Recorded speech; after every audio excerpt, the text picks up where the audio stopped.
معلوم اور نامعلوم۔ یہ تو سب کو معلوم ہے کہ سورج مشرق سے طلوع ہوتا ہے اور مغرب میں غروب ہوتا ہے۔ سورج ڈوب جائے تو رات آ جاتی ہے، تاریکی اپنے حسن کے ساتھ جلوہ گر ہوتی ہے، اور پھر صبح ہوتے ہی وہی عمل دوبارہ شروع ہو جاتا ہے۔ سب جانتے ہیں سورج اور زمین کے مدار کی نسبت سے موسم بدلتے ہیں۔ بہار میں پھول کھلتے ہیں، خزاں میں پتجھڑ ہوتی ہے۔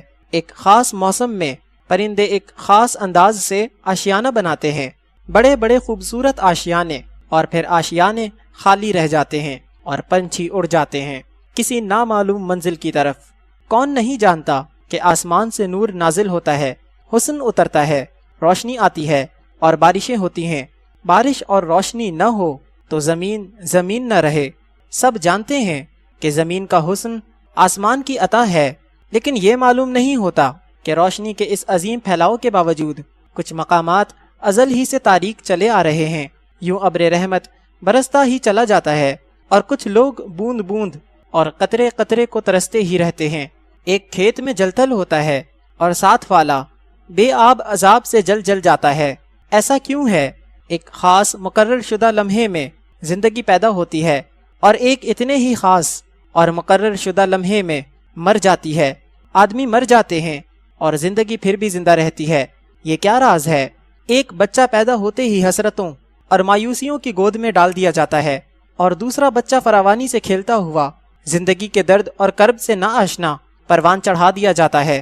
انسان برابر ہیں، لیکن معلوم نہیں کہ کیسے برابر ہیں۔ ہم نے تو موت کے یکساں عمل کے باوجود قبروں کو یکساں حالت میں نہیں دیکھا۔ ایک مزار پر تو ہجوم عاشقاں نے میلے لگا رکھے ہیں، اور دوسرا مزار تو مزار غریباں ہی رہتا ہے۔ یہ کیا راز ہے کہ آزاد اور مہذب اور متمول شہروں کے اندر خانہ بدوشوں کے پھٹے ہوئے خیمے موجود ہوتے ہیں؟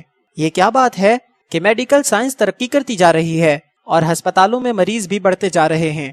انسان کہے لگاتے لگاتے کراہنے لگ جاتا ہے، معلوم عمل میں نامعلوم عمل شروع ہو جاتا ہے۔ یہ تو معلوم ہے کہ بچے ایک جیسے ہوتے ہیں ساخت کے اعتبار سے، لیکن ایک گھر میں پلنے والے جڑواں بھائی بھی ایک جیسے نہیں ہوتے، احساس مختلف ہو جاتے ہیں۔ ایک انسان شیر کہنے لگ جاتا ہے اور دوسرا ہمیشہ دوسرا ہی رہتا ہے۔ یہ کیا کرشمہ ہے کہ ایک لقمے سے خون بھی بن جاتا ہے، ہڈیاں بھی، بینائی بھی، رانائی خیال بھی، اور حسن و جمال بھی۔ لقمے سے کیسے کیسے کرشمے پیدا ہوتے ہیں؟ کیوں؟ بے رنگ زمین میں ہم بے رنگ بیج بوتے ہیں، اسے بے رنگ پانی دیتے ہیں، اور پھر کچھ عرصہ بعد اس سے رنگ رنگ کے پھول کھلتے ہیں۔ وہی پانی پتوں میں سبز ہو جاتا ہے اور گلاب میں سرخ۔ کیا پانی، بیج اور مٹی اپنا خاص شعور رکھتے ہیں؟ آج بھی اسی بے جان زمین میں جب کوئی مردہ بطور امانت دفن کیا جائے تو وہ محفوظ رکھا جاتا ہے، یہاں تک کہ میت کے پھول تک نہیں مرجھاتے۔ کیا زمین سماعت بھی رکھتی ہے؟ سب جانتے ہیں کہ گائے ایک خوبصورت جانور ہے، مسلمان اس کا گوشت بھی کھاتے ہیں، ہندو اس کی پرستش کرتے ہیں۔ گائے دودھ دیتی ہے، سب کو معلوم ہے دودھ کی افادیت۔ دودھ کو لوگ نور بھی کہہ لیتے ہیں۔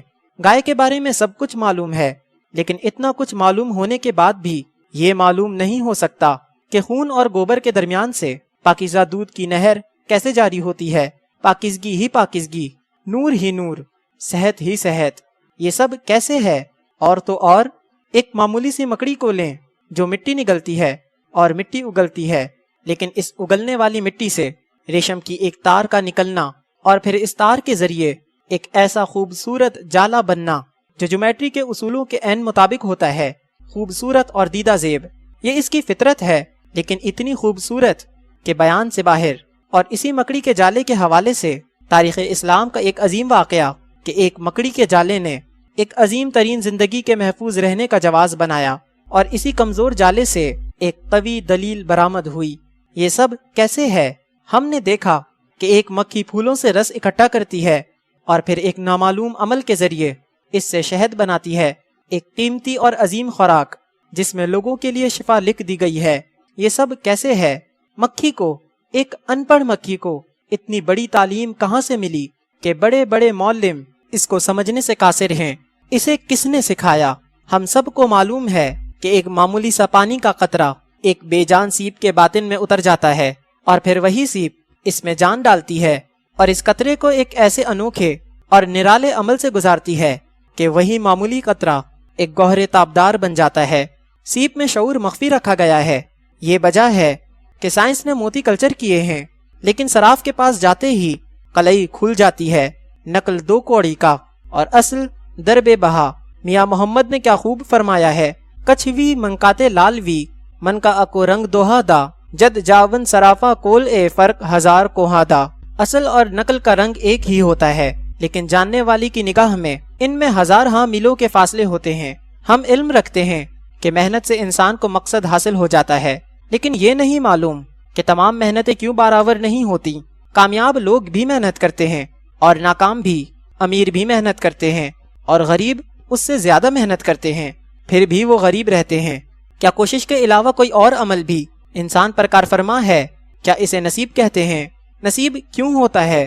انسان اپنے نصیب سے کیوں باخبر نہیں ہوتا؟ کیا نصیب ظالم بھی ہو سکتا ہے؟ یہ معلوم نہیں۔ ساکن فضاؤں میں خاموش زندگی کے دوران اچانک زلزلے کا ہنگامہ کیا ہے؟ بستیاں زیر و زبر ہو جاتی ہیں، پختگیاں تہوبالا کر دی جاتی ہیں، ہنسنے والی زندگیاں بے سبب ہی ملبے تلے دب کر مر جاتی ہیں۔ یہ زلزلے کیوں آتے ہیں؟ ہم دیکھتے ہیں کہ پہاڑ، خاموش پہاڑ، پتھروں کے ڈھیر کب سے پڑے ہوئے ہیں۔ ان کی حقیقت کیا ہے؟ پتھر ہیں، لیکن ان پتھروں کے درمیان عجب کھیل ہوتا ہے۔ پانی ہے، آگ ہے اور مٹی ہے۔ مٹی میں ملی ہوئی دھاتیں ہیں، سونا، چاندی، تانبا، غرض یہ کہ ہر طرح کی قیمتی دھاتیں۔ یہ بے نام سے پہاڑ، پتھروں کا ڈھیر اپنے اندر، اپنے پہلو میں بیش بہا قیمتی خزانے لیے بیٹھے ہیں۔ لکڑی کے نہ ختم ہونے والے خزانے، معدنیات کے نہ ختم ہونے والے ذخیرے، سنگ سرخ، سنگ سیاہ اور سنگ مرمر، خزانے ہی خزانے، نہ ختم ہونے والے اسٹور، کہیں نمک کی نہ ختم ہونے والی کان اور کہیں کوئلے کے ذخیرے۔ اور حیران کن بات کہ انہی کوئلوں کے ذخیروں کے آس پاس بیش بہا قیمتی ہیرے پائے جاتے ہیں۔ عجب بات یہ ہے کہ چمکتے دمکتے ہیرے دراصل کاربن ہی کی ایک شکل ہے۔ کاربن کو یہ خوبصورت شکل اختیار کرنے کا شعور کیسے مل گیا؟ انسانی عقل دنگ رہ جاتی ہے۔ یہ معلوم نہیں ہو سکا۔ ہمیں معلوم ہے کہ سمندر گہرے اور وسیع پانی کا پھیلاؤ ہے، لیکن اس وسیع و عریض پھیلاؤ کے اندر جانے والے نے عجیب و غریب کرشمے دریافت کیے ہیں، جن کو دیکھ کر انسانی عقل دنگ رہ جاتی ہے، اور ان سب کرشمہ کاریوں کی وجہ سائنس معلوم نہیں کر سکی۔ انسان کو یہ تو معلوم ہے کہ ایک چھوٹی سی آنکھ پل بھر میں بے شمار مناظر دیکھ سکتی ہے۔ زمین سے آسمان تک پھیلا ہوا سلسلہ آنکھ کی دسترس میں ہوتا ہے۔ انسان کی بینائی کیا کچھ نہیں دیکھتی، لیکن انسان اگر اپنی بینائی کو دیکھنا چاہے تو وہی بے بسی لا علمی۔ ہمیں معلوم ہے کہ جو ادوار اور جو زمانے ختم ہو چکے ہیں وہ ختم ہو گئے، جو گزر گئے وہ گزر گئے، لیکن ہم دیکھتے ہیں کہ ختم ہونے والا ختم ہی نہیں ہوتا۔ ختم ہونے والے واقعات ہماری تعلیم کا حصہ بن جاتے ہیں، اور یہ تعلیم موجودہ زمانے کا علم کہلاتی ہے۔ گویا ناموجود زمانہ موجود زمانے کا علم ہے۔ ایک طرف ہمارا مشاہدہ ہمارا علم ہے، اور دوسری طرف ہمارا مطالعہ ہمارا علم ہے، اور کبھی کبھی ہمارا غور اور ہمارا مراقبہ بھی ہمارا علم ہوتا ہے۔ اگر گزری ہوئی شے کو اور گزرے ہوئے زمانے کو یکسر نکال دیا جائے تو ہمارے علم کے پلے کیا رہ جاتا ہے؟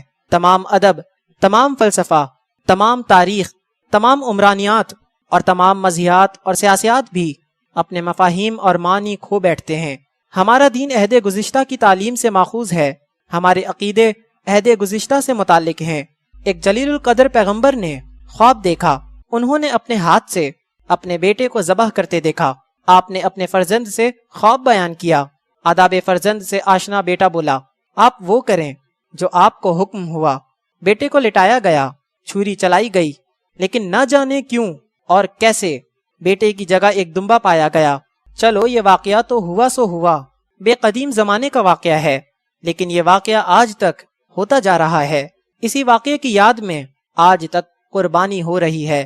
یہ ماضی کیوں نہیں ماضی ہوتا؟ بھولا ہوا دور کیوں نہیں بھولتا؟ گزرا ہوا زمانہ کیوں نہیں گزرتا؟ رلانے والے صدمات گزر گئے، لیکن وہ ابھی تک کیوں رلاتے ہیں؟ کربلا کا واقعہ بہت پرانا ہے، لیکن کربلا ہر دم تازہ ہے۔ کون ہے جو ماضی کو حال بنا رہا ہے؟ وہ نظر کے سامنے ہے، وہ بھی ہمارا اپنا، اور جو نظر کے سامنے نہیں ہے وہ بھی ہماری نگاہ میں ہے۔ یہاں تک کہ آنے والے زمانے بھی کچھ لوگوں کی نگاہوں میں ہوتے ہیں۔ کوئی انسان قدسیوں کے پاس پہنچ جاتا ہے اور ان سے سنتا ہے کہ وہ خاص راز آشکار ہونے والا ہے۔ وہ راز کیا ہے جو بیان ہوتا جا رہا ہے اور آشکار نہیں ہوتا؟ سب کو معلوم ہے کہ یہ ایک راز ہے، لیکن راز کیا ہے اس سے سب بے خبر ہیں، کیونکہ وہ تو ابھی آشکار نہیں ہوا۔ سب کہتے ہیں کہ بہت جلد کچھ ہونے والا ہے، لیکن کیا؟ اس بارے میں سب خاموش ہیں۔ ہماری زندگی ماضی اور مستقبل کے بارے میں غور کرتے گزر جاتی ہے، یعنی حال ماضی اور مستقبل کے بے ہنگم سنگم میں رہتا ہے۔ ہم آزاد ہونے کے باوجود اتنے بے بس کیوں ہیں کہ ہم نہ ماضی سے نجات پا سکتے ہیں اور نہ مستقبل کے خیال سے باہر نکل سکتے ہیں؟ کیا ہم جکڑ کر رکھ دیے گئے ہیں؟ کیا ہماری آزادی اور نجات کی کوئی صورت نہیں؟ جو نہیں ہے ہمارے لیے تو وہی ہے۔ ماضی گیا، ختم ہو گیا، لیکن نہ جاتا ہے نہ ختم ہوتا ہے۔ مستقبل ابھی پیدا ہی نہیں ہوا، لیکن ہمارے ساتھ کون باتیں کرتا ہے؟ ہمارے خواب کون بناتا ہے؟ ہماری امیدیں، ہمارے خدشات کون مرتب کرتا ہے؟ ہمیں اتنا کچھ معلوم ہونے کے باوجود کتنا کچھ معلوم نہیں، کیوں؟